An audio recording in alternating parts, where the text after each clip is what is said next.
We enjoyed another good week with the picks against the spread, or ATS, last week by posting a 3-2 record on official picks, as well as a 2-1 record on the leans.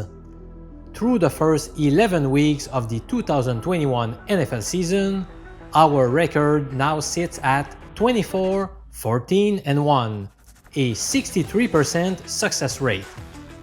As for the NFL proposition bets shared with my members on Patreon, we have now accumulated 39 wins versus 27 losses, which equates to a 59% winning rate.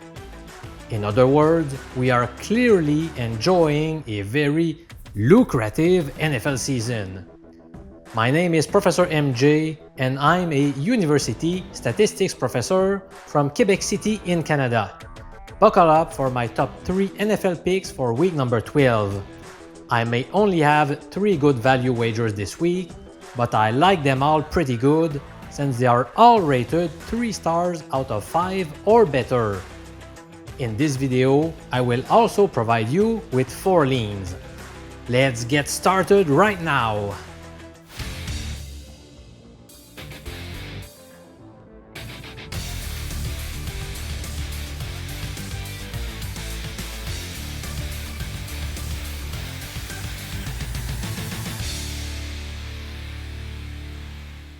Pick number 1 is rated 4 stars. It goes to the Seattle Seahawks plus 1 point at the Washington football team. If you have been following me for a while, you have heard the following betting system before. Betting a team from the West facing a team from the East in a late primetime game. The reasoning behind this strategy goes like this. Researchers have found that peak athletic performance occurs in the late afternoon or early evening. That means that when a game starts at 8 p.m. Eastern Time, this is the perfect timing for West Coast teams, for which the game feels like it is 5 p.m. This has generated great results for me over the past few years, and it's one of the reasons why I like the Seahawks in this spot. There are also 3 trends about the Seahawks that get me excited. Number 1, they are 11-4 ATS as road underdogs lately. Number 2, they are 36-16-4 ATS after a straight-up loss. Number 3, they have covered the spread in 4 of their past 5 Monday night games. Moreover, Seattle is more effective throwing the ball, especially with Chris Carson done for the year, and that turns out to be Washington's weakness on defense. I also trust Russell Wilson more than Taylor Heinicke, even though the latter has been doing a fine job. And obviously, the Seahawks have an elite tandem at the wide receiver position with DK Metcalf and Tyler Lockett. In summary, let's go with Seattle as 1-point underdogs as the first pick of the week.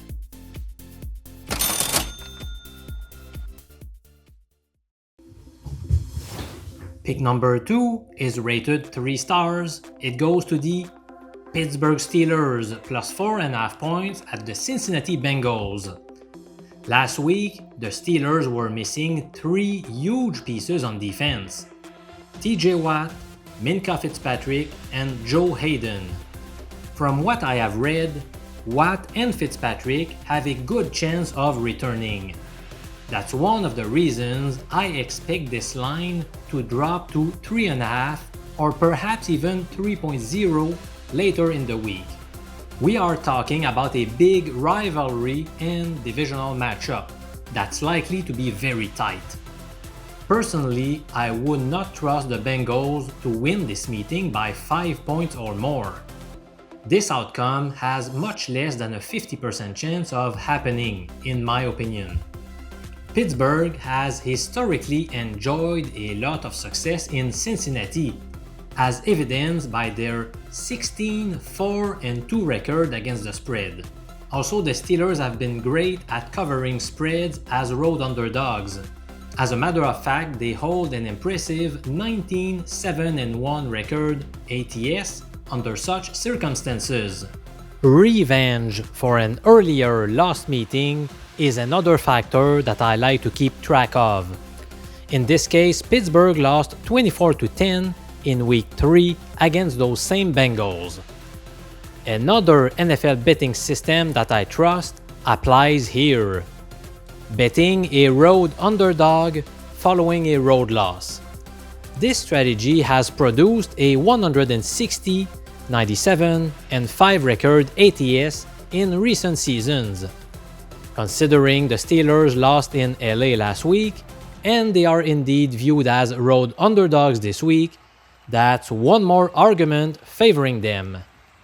Let me end this pick with a final statistic. Cincy has beaten the spread just once the last 5 times they were home favorites. For all of those reasons, I am putting my money on Pittsburgh this weekend.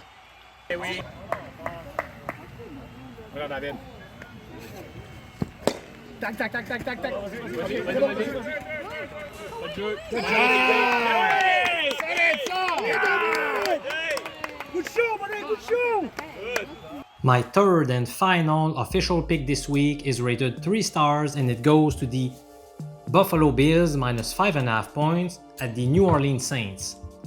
The Saints are stuck in a downward spiral. They have lost their last 3 games, including an ugly 27-25 home loss to the Falcons and a disappointing 40-29 defeat at the Eagles last week. At QB, Trevor Siemian is simply not a good solution. He tossed 2 costly interceptions last week, and there were a few more passes that could have been intercepted. When the Saints play from behind, they are in big trouble with him under center. And that might happen against Buffalo's high-octane offense. Taysom Hill seems to still be bothered by a foot injury. At running back, both Alvin Kamara and Mark Ingram missed practice Tuesday and seem to be in line to be out for this game. The receiving group was also pretty weak to begin with, but things got even worse with tight end Adam Troutman being placed on injured reserve. He was one of the lone bright spots in the receiving department in New Orleans. Now, to make matters worse, both tackles are also questionable to play, Terron Armstead and Ryan Ramczyk. Based on the reports I read, Armstead seems to have a shot of suiting up for Thanksgiving, but not Ramczyk. Finally, star defensive end Marcus Davenport is also listed as questionable. Boy. Meanwhile, the Bills are very healthy overall, including linebacker Tremaine Edmunds, who is on track to return from an injury. After losing a game by 15 points or more, Buffalo has a tendency to rebound nicely, historically speaking. In fact, they have posted a 9-1-1 record ATS under such circumstances in recent years. Let me also mention the fact that New Orleans is 3-7 ATS at home against teams with a winning record. New Orleans fans may not enjoy their Thanksgiving so much, as I project a Buffalo win by 15 to 20 points. It's time for some unofficial picks, also called leans. For clarity purposes, I am not betting those teams. But if I was forced to bet more teams, those are the ones I would choose. Lean number 1, Las Vegas Raiders plus 7.5 points at the Dallas Cowboys. The Raiders are quickly fading following the departures of John Gruden, Henry Ruggs, and Damon Arnett for shameful reasons. The team seems to lack leadership, but I feel like the point spread is too high. The Cowboys offense struggled last week without Amari Cooper and CeeDee Lamb for part of the game. Cooper is definitely out for the Thanksgiving game, while Lamb seems to have a 50-50 shot. The Raiders have enough talent to cover this spread, in my humble opinion. Lean number 2 goes to the New York Football Giants plus 3.5 points against the Philadelphia Eagles. We have seen this scenario play out very often. A team fires its offensive or defensive coordinator, and the following week, the unit in question plays much better. That's what I expect from the Giants offense after firing Jason Garrett. They played below expectations thus far this season, even though they certainly have talent on this side of the ball. Moreover, wide receiver Sterling Shepard is likely to be back on the field after missing a few games due to injuries. Divisional games tend to be hard-fought and tight games, in which case I prefer to back the underdog. Do you like my daddy's video? Lean number 3, the Atlanta Falcons laying 1 point at the Jacksonville Jaguars. The Falcons have been outscored 68-3 over their past 2 games, which has definitely impacted this line. They are still a stronger team than Jacksonville, with a 4-6 record versus 2-8 for the Jags, whose only 2 wins occurred by a 3-point margin. Also, Atlanta will benefit from 3 more days of rest after playing last Thursday. Both Jaguars cornerbacks are listed as questionable.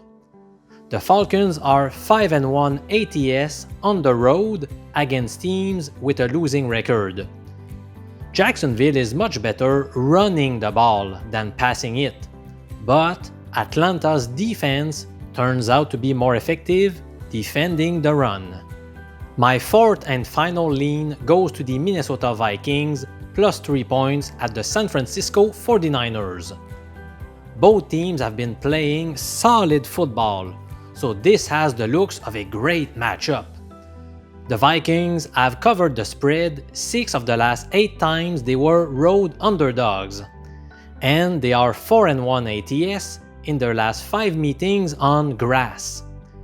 Meanwhile, the Niners are not good when it comes to beating the spread as home favorites, as shown by their 16-35 ATS record in recent years. I expect the Vikings to either win the game or lose by a maximum of 3 points. Why not join my Patreon page, my friend? My 150 members on Patreon receive more NFL picks, including player prop bets. So far this year, we have a 33-15-1 record on spreads and totals, and a 39-27 record on prop bets. If you combine all types of bets, this amounts to a 72-42-1 record. If those numbers don't convince you, then I honestly do not know what will. We are also crushing sportsbooks on NBA prop bets via a jaw-dropping 20-4 record. If you wish to join the numerous other smart sports investors for a meager $4.25 cost per day, simply follow the link below in the video's description. Let's crush the bookies together once again, my sports investing friends. I'm Professor MJ, PhD in statistics. I'll see you again next week for more NFL picks.